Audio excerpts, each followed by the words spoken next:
Welcome to the tool review channel. Today we are taking a look at the Knipex 08 26 145 combination pliers. Now I do believe this is the smallest pair of combination pliers Knipex makes, and as you can see here we have it in the 1000-volt VDE rated handles. I know you can also get this with the multi-component or comfort grip handles, which are the blue and red handles. Obviously I decided to go with the VDE because I like the feeling of the handles a lot better than the standard comfort grip. I feel like the VDE handles are a little bit more soft than just the standard comfort grip.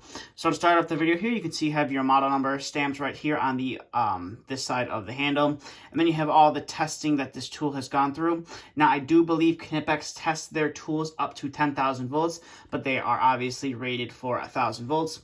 And then you can see obviously the tool is made here in Germany, and this little 21 right here is to indicate when the tool was manufactured. So this tool was produced in the year 2021.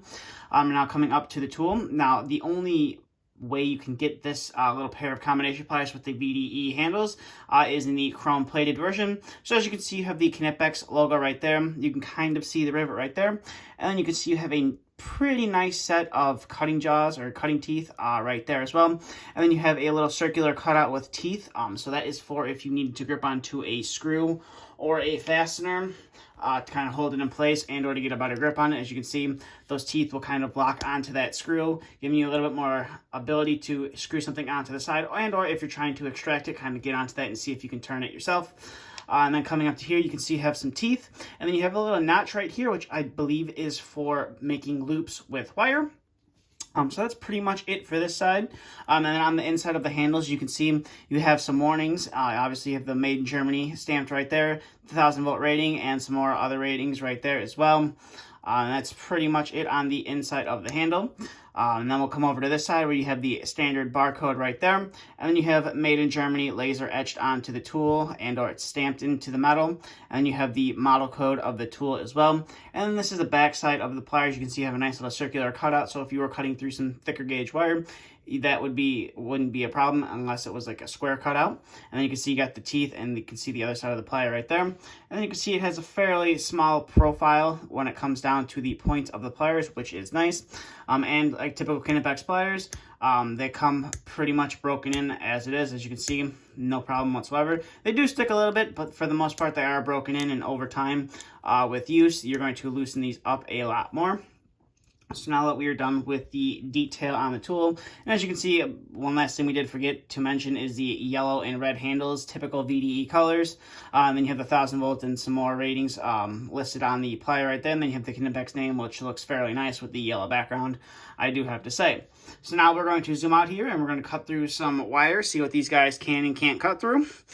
So we're going to first start off with something small. We're going to bring in some 18 gauge solid wire, and we're going to see how well we can cut through that. And as you can see, we were able to cut through that wire no problem whatsoever. So we'll go ahead and set that off to the side. Now we're going to bring in some 18 gauge stranded wire. It's a little bit thicker than the solid wire, and we're going to go ahead and cut through this guy right here. And as you can see, these pliers have no problem whatsoever, and it's just a super smooth and simple cut to get through the those smaller gauge wires right there.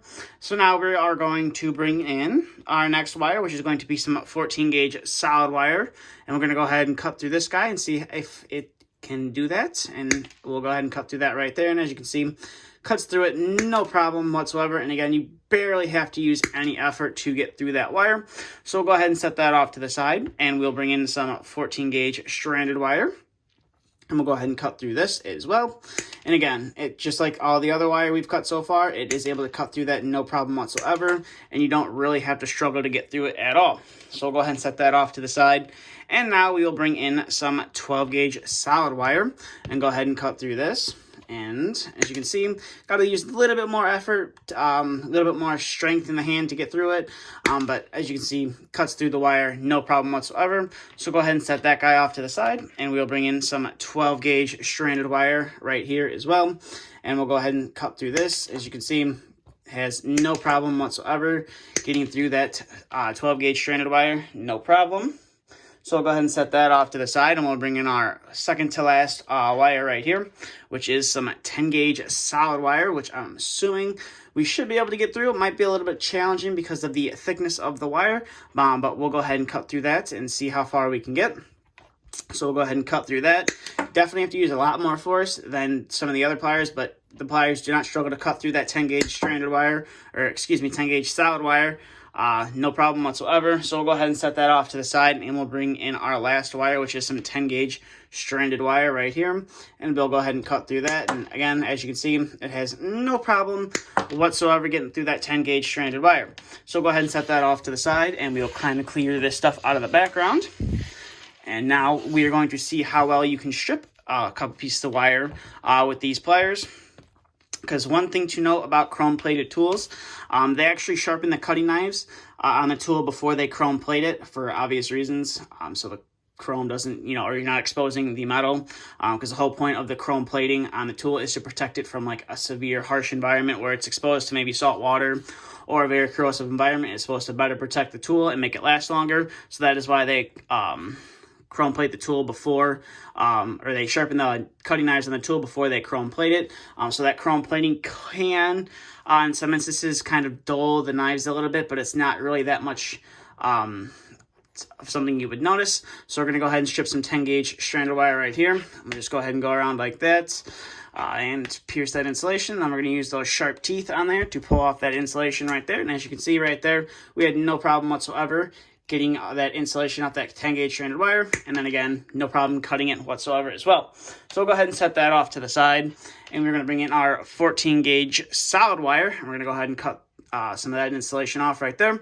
So we'll get a good point right there, and then we'll spin the wires around, and then use those sharp teeth to pull off that insulation right there. And now when we have this 14 gauge solid wire stripped right there, I'll also show you kind of how I believe this is a looping feature on this plier would work. So you would just insert the wire into the hole and then obviously close the wire down. And then it allows you to make a nice little loop with the wire. So if you were rewiring an outlet, a switch, or you're working in a J-box or whatever, and you needed, a small little pair of pliers, you didn't need a big pair of pliers, and you needed to make a couple loops, these could definitely come in handy. But as you can see, that was with the 14 gauge solid wire. We're going to bring in some 12 gauge solid wire right here, which I believe is the largest wire you can get into this little groove that they cut out for to loop some wire. So we'll go ahead and get that stripped right there. All I got to do is move it around a few times. And as you can see, are able to pull off that insulation, and you are able to make a nice loop as well. And as you can see right there, that's like I said, I believe the largest gauge wire. So I believe in for all you guys over in Europe, it's 2.5 mil. Obviously for us in the US, it is 12 gauge. But as you can see right there, I believe that is the largest you can get in there, and it does a fairly decent job at looping that wire as well. And it obviously does a great job of cutting through the wire as well.